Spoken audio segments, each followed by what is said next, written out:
What's up, guys? We are back with Mel Martin on a brand new podcast. We're talking all things motivation, discipline, and tenacity today.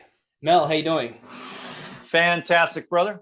Doing awesome here in Northern California. It's very sunny, and yeah, couldn't be better, man. How are you? Doing well, man. Doing well. It's not so sunny, a little bit cold, as you found out this morning.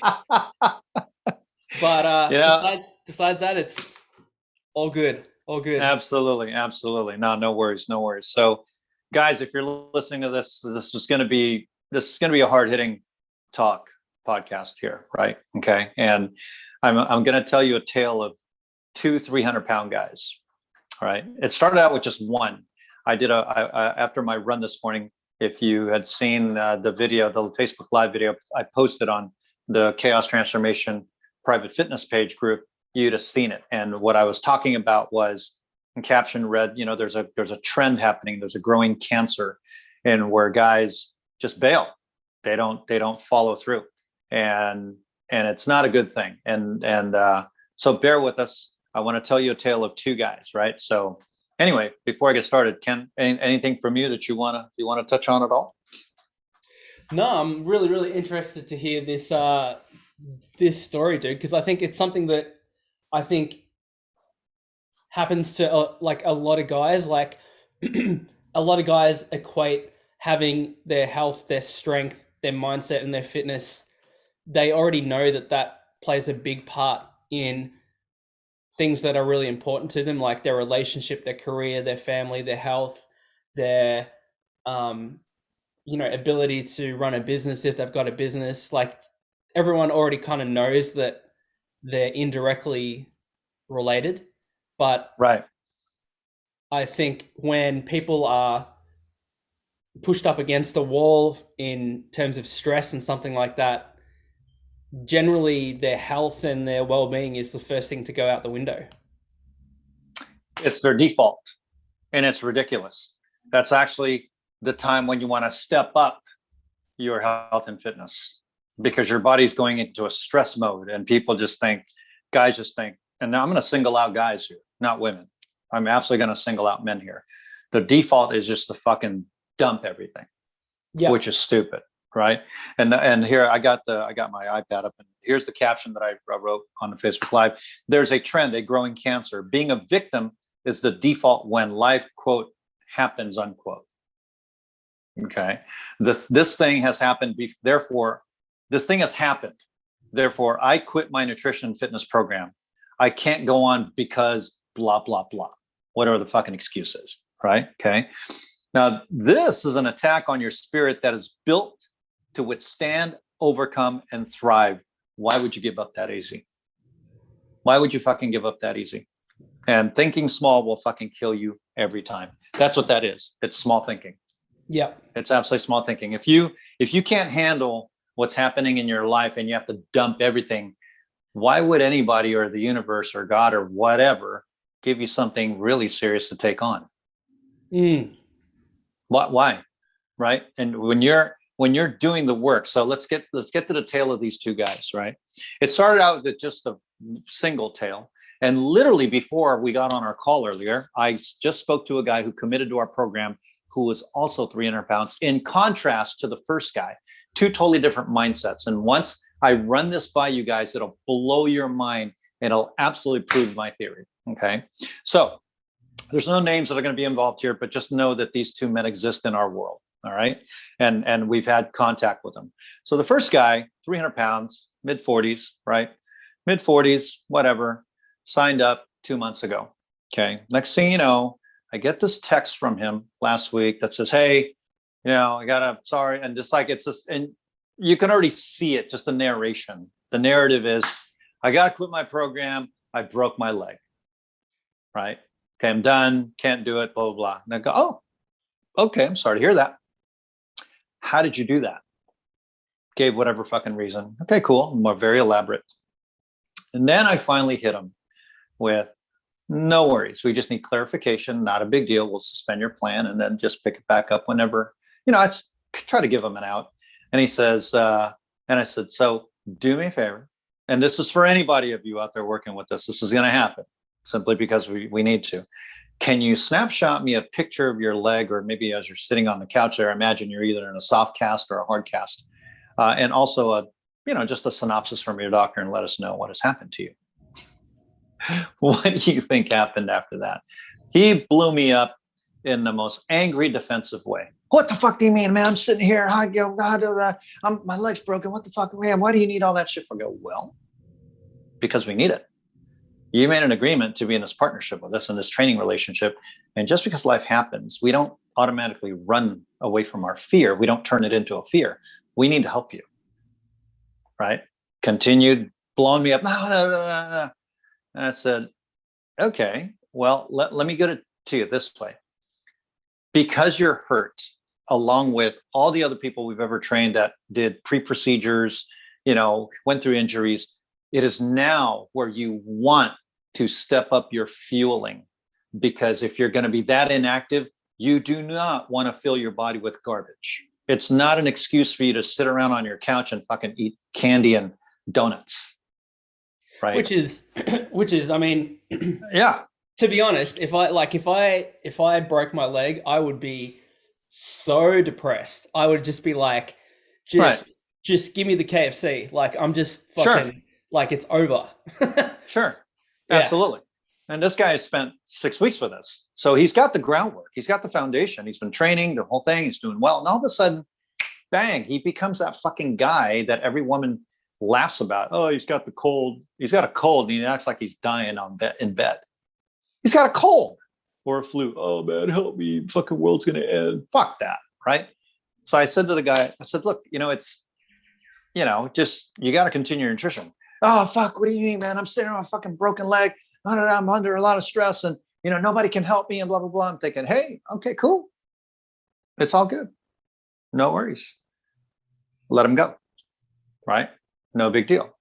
So the moral of the story here is, and I thought about it, and I'm looking right at a fridge here in my office, and I posted a picture the other day about what I brought to work because I had to change my day for eating, right? Here's a guy sitting on his couch. Let's presume that he's telling the truth. But we all know he's not. He's lying, right? He couldn't produce any proof, and you just couldn't continue an emotionally intelligent conversation. He had to fucking get all mad, which we all know when you're getting that defensive, you're lying. Anyway, right? If he's really that incapacitated and he's married, I remember he's saying he was married. Honey, do me a favor. Can you go to Costco or any supermarket? And every supermarket has a rotisserie chicken already made, $5, right? I'm looking at 5 cans on top of my mini fridge here of chicken of the sea. I don't care what brand it is, canned salmon, pink salmon, 29 grams of protein. And it's pull top. It's not even can opener top, right? I've got almonds. I've got dates. I have baby carrots that have already been peeled. Okay. I've got cottage cheese. I have hummus. Okay. And I have everything I need. None of it needs to be cooked. None of it. It could be sitting on the fucking nightstand or the table, coffee table, as you're sitting there fucking watching TV, and you can still be following your nutrition plan, all the while feeding your muscles properly and not destroying all the work you just did. Right? I did a post earlier in the week where it was like, find a way, make a way so you can win today. He opted not to do that.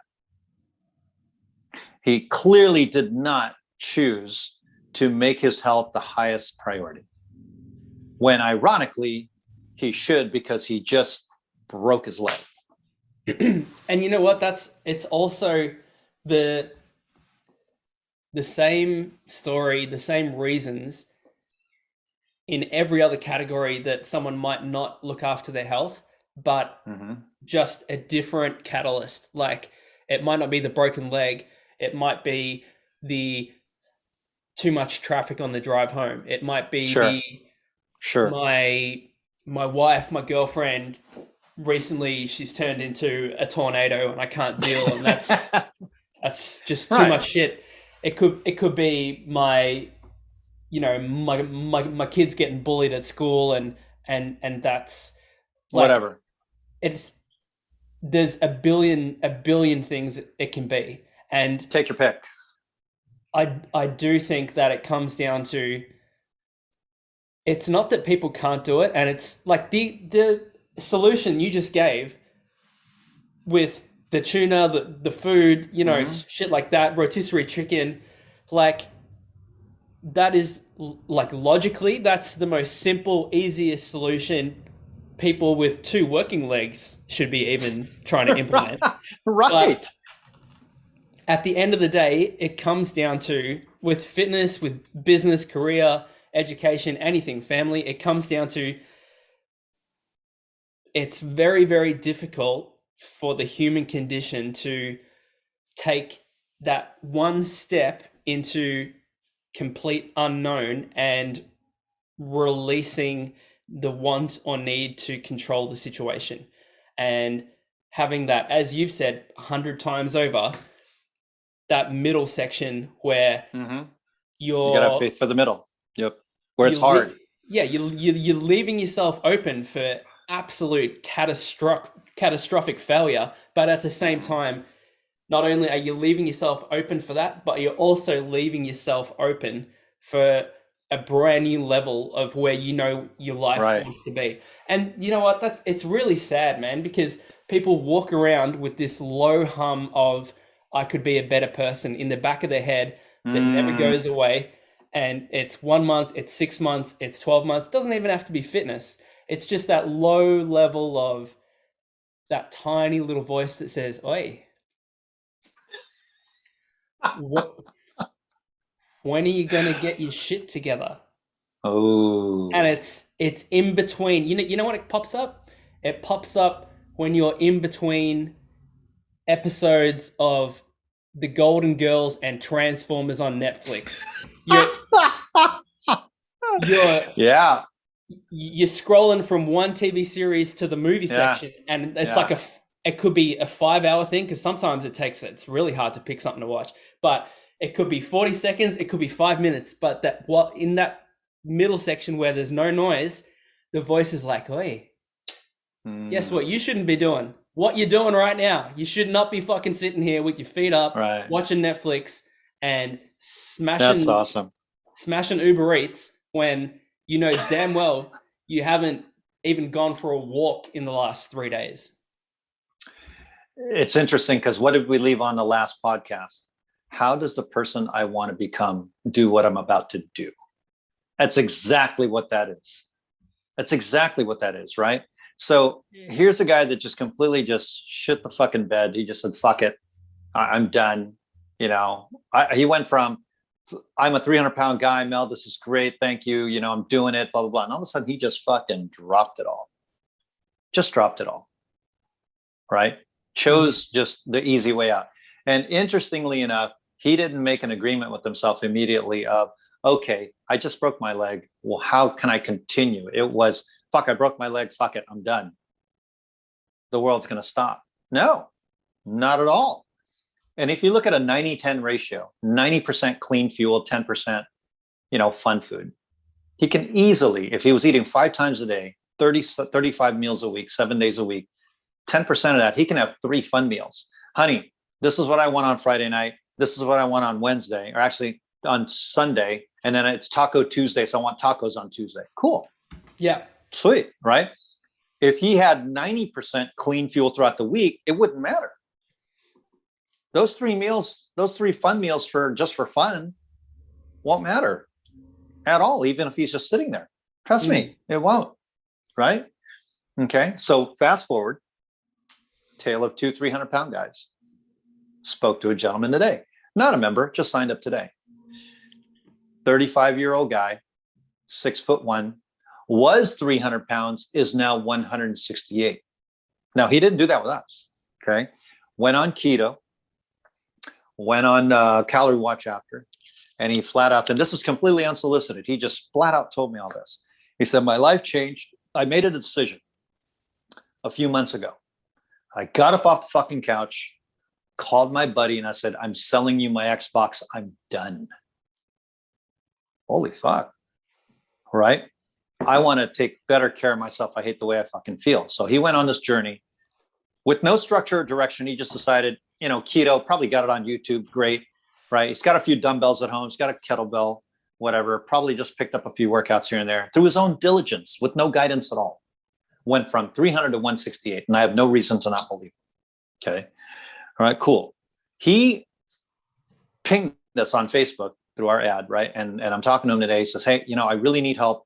I need help with the training part. I got the nutritional part down. This is what I've gone so far. And he said, I'm just changing jobs now. I used to work for Amazon. Now I'm going to go work for FedEx, right? Okay, cool. All right. Now I'm running my ass all the time. And one night I weighed myself. I was 170 pounds. At the end of my shift, I was 165. And I go, oh, all right. And I said, well, where do you want to be? What is it you're thinking of? He said, well, I want to get thicker. I want to get more muscular. And I said, that makes sense, because I can tell you right now, at 6'1", at 168, you're way too much on the thin side. Yep. Especially with that big of a drop.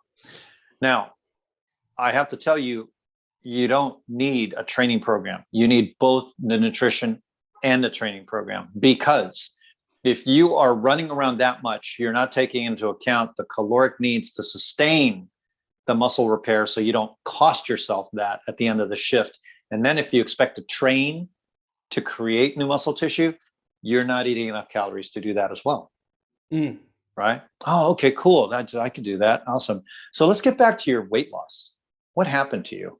How did you do it? He's all, well, like I said, I followed keto, and I was working on my own, and I went through a couple of really major life changes. And I go, oh, what's that? She goes, a few months ago, my wife left me. That's a big hit right there. Big hit, right? Oh, fuck, I'm sorry, dude. And then the second one,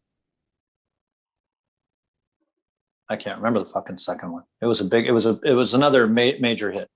But what he said thereafter is what impressed me. He said, you know what? It didn't matter. It didn't matter, because I was on a mission. It was important to me. And I wanted to make sure that I took care of myself.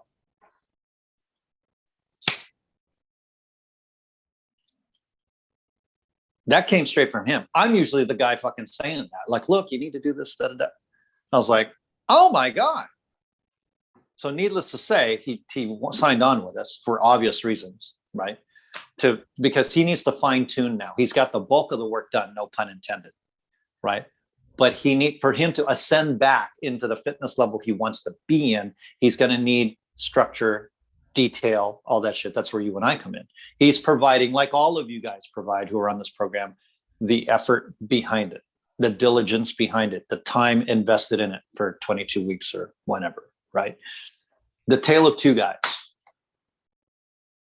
How is the person I want to become about to do what I'm about to do right now? Mm-hmm. He lived it every day, got divorced, right? I think somebody died in his family. Forgive me, guys, for not remembering the second hit that he took, but it was major. It was two of them. Here's the guy that broke his leg. All right. So whether it's a compound fracture, or just a break or whatever, great. I get that, right? But with today's medical technology, you're not going to be out for more than a couple of months. You should be up, unless you completely shattered your leg and you're in the hospital and it's up on a sling. That was not the case. Mm-hmm. That was absolutely not the case, right? Okay. He was on roughly 6-7 weeks of continuous momentum, and all of a sudden this little road bump hit his life, and he decided he was just going to fucking quit. And the more I thought about this today, even prior to talking to this last guy, the second 300-pound guy, it really comes down to an agreement you make with yourself to make your health the most important thing, regardless of what life throws at you, because life will always throw something at you. It'll always throw something at you. There's a fine line between victimization and adaptation, right? There's a fine line between that. Of course, you're going to get nailed. In the beginning of my Facebook Live video this morning, I said, I will never discredit or dismiss anybody's experience. I don't walk in your shoes, but we all take hits. We all do. I went through a horrible battle with the coronavirus last year, and it ripped the Band-Aid off me fully, and it made me question my entire approach. And I realized that I was full of shit. I was not really, sure, 40, 40-year coach doing all that, world class, all that shit. But you know what? In my own personal endeavors, I really wasn't doing what I thought I'd be doing best at. And you know this, you were part of that journey, my journey back. Yeah. And now, bro, it is on point. It is on point. And I'm living it and I'm doing it. I'm not perfect. I'm at the 90-10 mark because I love food and cooking is part of my passion. Meal prepping is a fun thing for me because I love cooking. But I also love cooking steaks on a cast iron skillet with butter, rosemary, and garlic and basting it. Come on. Right? Yeah. I love that too. But I understand how to fuel myself, and I give myself access to the right fueling at the right time. Exactly. So that it's strategic. It's all strategic. Men are about plans, right? Guys are about structure and all this shit, right? Here it is. Even a guy who's not very detailed, he needs structure. That's what he's built on, right? That's how we're all raised, right? It's generational. So again, making your health and fitness your single greatest priority, single greatest investment. I can tell you guys, anybody who's 30 and over right now, 40 and over, especially 50 and over, it is so fucking true, because the version of yourself at your best, physically, emotionally, and physically is going to lend to your best emotionally and mentally. Exactly. It really is, right? Yeah. Absolutely is, because you're nothing but a decision-making machine all day long. That's what you are. So if you're in the working class, or if you're in the white collar world, if you're a leader, if you're an entrepreneur, if you're in the military, I don't care what it is. Every man is a king of his own domain. And if you're not prioritizing your health, anything less than that, you're not taking ownership of your castle. I'm sorry, you're just not. You're absolutely just not. Right. Okay. So if you took up the percentage of the male population who actually live in that mentality like you and I do, I don't know what the stats would be, 10%, 20%. And then the other 80% could be completely opposite of what I'm talking about and don't care. And that's fine. One cannot exist without the other. Luckily, the guys who do take care of themselves are overwhelmingly outweighed in percentage by the guys who don't. That's just natural. That's just a fact of life. So you need to choose, which tribe are you going to be in? Who are you going to surround yourself with? when are you going to sell your Xbox and take a stand, right? What's Absolutely. A 35-year-old guy doing playing fucking games on an Xbox? Unless you're a software developer and you really have a passion for it, and I'm sorry, guys, maybe you have a passion for it. I know someone who's in his early 30s who's got the fucking gamer recliner chair, who's got the fucking 50-inch TV as a computer screen. He's got the headset and okay, cool. Makes roughly, I don't know, $1,500 a month from it because he's Joe X fucking gamer. And oh, by the way, there are gamer groupies, women that follow this shit. Did you know that? No shit. Yeah, there are in the electronic game world. Cool. Not bagging on it. Love it. Okay. Absolutely. Somebody's got to design this shit, so somebody's making money. Cool. If that's your passion, great. But wouldn't it be awesome that when you're not sitting there playing the fucking video games, you actually have an hour a day, 4 to 6 times a week, where you're investing in your health and your fitness and you're running and you're working out and you're watching how you eat? And what happens to you 30, 60, 90, 12 months later when you're actually doing that? Wouldn't you be sharper mentally? Wouldn't you feel better in that chair? Wouldn't you have better posture? And what do they say? Sitting down is the greatest fucking crime right now because it does worse on your spinal column than anything else. Right? What kind of a gamer would you be if you actually were in shape? Wow. Right? If you can't do it for yourself, do it for the groupies. Walk out. That's it. What is the, I'm trying to imagine, the dynamic there, the polarity between a gamer groupie and a guy who's in gaming. Yeah. Awesome. Right? Great. So the tale of two 300-pounders. One guy gave up and just used the bump in the road as the license to just dump it all.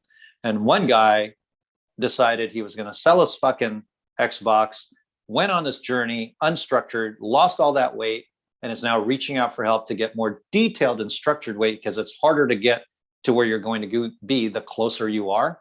And regardless of what the fuck happened to him with the divorce and whatever the second hard thing he went through is nothing was going to stop him from taking care of himself because he knew that that was his ticket out. I was astounded when I talked to him. I said, the universe aligned us because I spoke about this earlier. I spoke about this and I included him in our Facebook group and I got his permission to actually talk about this. Beautiful. Incredibly inspiring. So guys, your number one investment right now is not your home. It's not your car. It's not your portfolio. It's your body. Plain and simple. It's your body. Be in the business of taking care of your body and everything else unfolds the way it's supposed to in the best way. Till next week, my brother.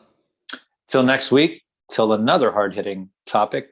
Much love and thank you. Adios. Take care, guys.